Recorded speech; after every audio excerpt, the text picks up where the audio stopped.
Tower American 95, 10 miles out on the ILS. American 95, Kennedy Tower, following Airbus 319 ahead, 10501. Hello, everybody. Welcome aboard. Welcome to an interesting mod spotlight. We are in Cincinnati right now aboard our Delta branded ERJ-135. Now, we're only going to fly this for a short time, and then we're going to switch to another plane because this is a mod spotlight for the Embraer ERJ-135 and 145. So this is the 135. Nice little tail look. It's actually a really beautiful looking aircraft overall. All right, so nice internal cockpit. You will note that this will have an identical cockpit in the 145 because the aircraft are actually cross-serviceable. So let's open the aircraft while we're sitting here on the ground. There we go. So we've got ourselves a nice little doorway. Now let me see if I can go Shift E2. No, there's no secondary. Okay, that's fine. So we close that up. Nice looking aircraft. Let's ask for some flap. Yep. Air brakes are right there. That is correct for the aircraft. All right, we're on board. Let's go ahead and run up our two Rolls-Royce AE 3007-A1-A1P or -A1E engines, about 8,300 pounds of thrust each. Unless you're running the A1Es, they have 8,700 pounds of thrust. 8,300, 8,700. Those are the words I'm looking for. This aircraft is going to take off like a scalded bunny, apparently. It's also going to be very loud. Here we go. Now, this aircraft, of course, serves multiple different airlines.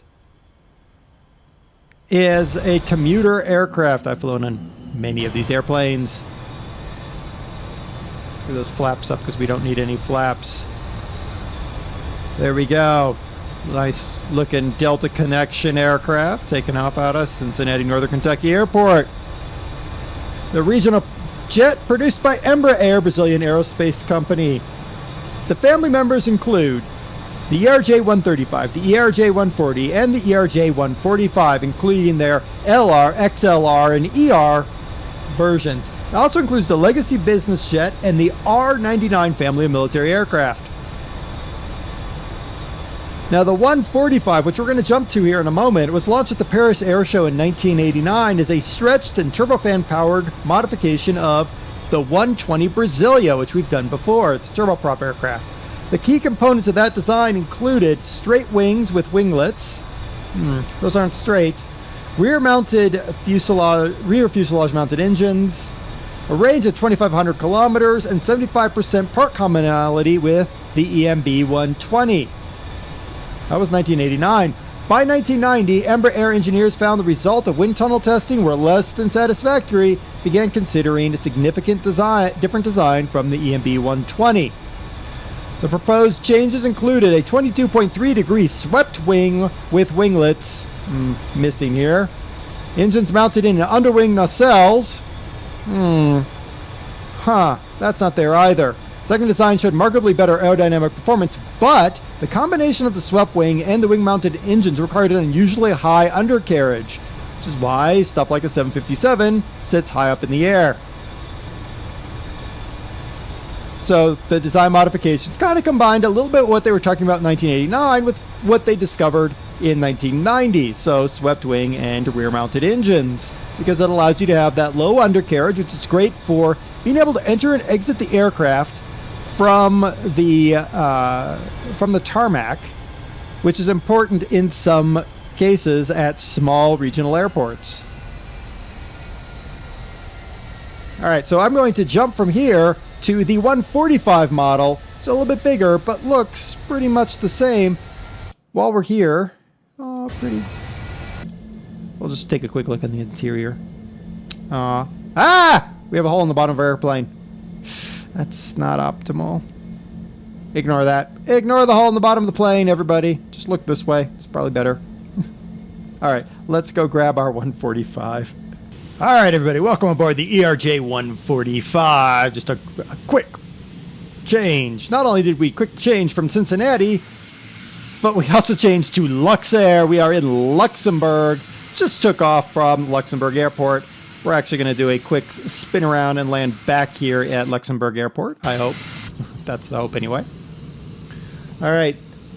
Now, though this aircraft went through many alterations before it was finalized, it did retain a few of the original influences of the EMB-120. If you've ever been aboard a Brasilia and a 135 or 145, you will know one of those influences. That is the 3 abreast seating, the 2+1 configuration.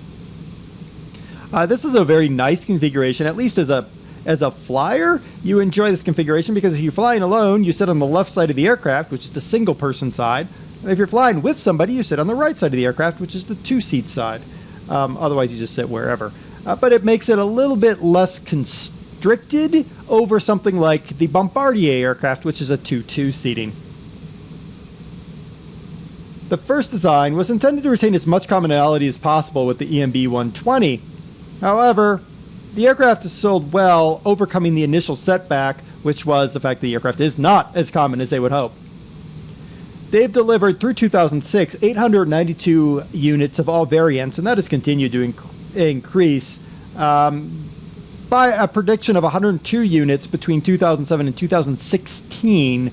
That has adjusted slightly with the fuel differences and the fact that Delta and United and American are retiring a lot of their 50-seat aircraft and choosing the 70-seat aircraft, such as the EMB or ERJ-170 and 90 series of aircraft, which are larger aircraft. The first flight of the 145 was August 11th. Whoops. As we go flying by our aircraft here.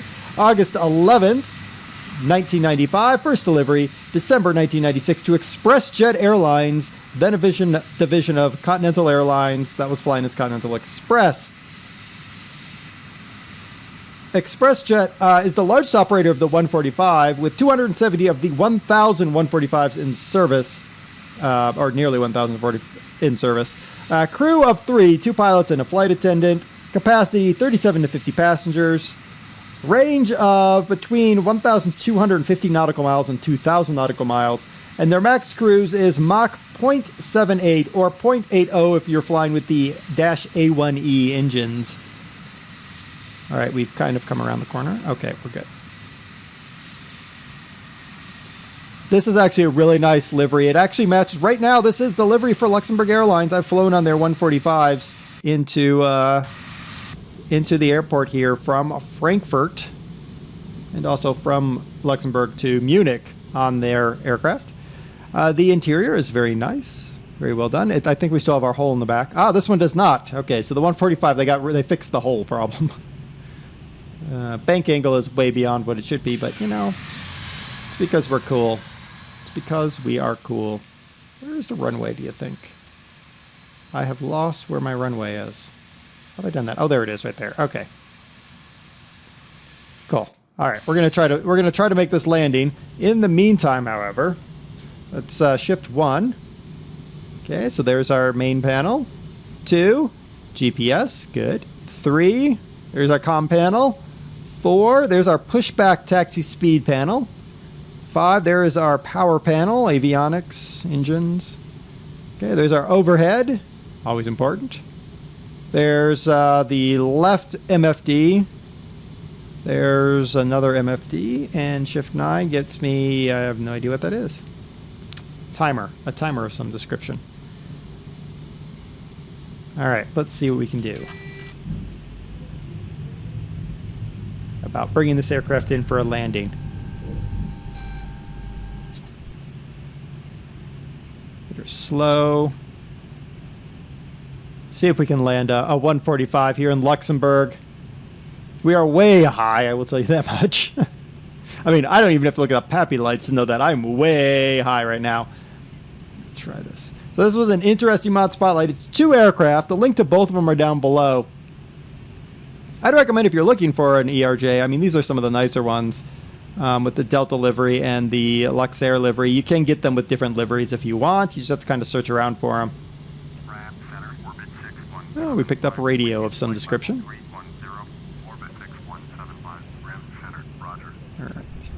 Let's see if we can get this plane down on the deck without destroying it and everybody aboard. It's got a nice, it feels not necessarily small, but it feels light on its feet, if that makes any sense. These aircraft are also used as business jets, so you'd expect them to be able to take some, maybe a little bit more thrashing almost than something like a big jetliner. These business jets are often used in interesting ways. All right. See if we can get in here. Put this plane gently on the deck. There. Yeah, we're gonna use up a little bit of runway doing this, but here we go. Nice landing. All right, and thrust reverses work. Look at that. Nice. Beautiful looking.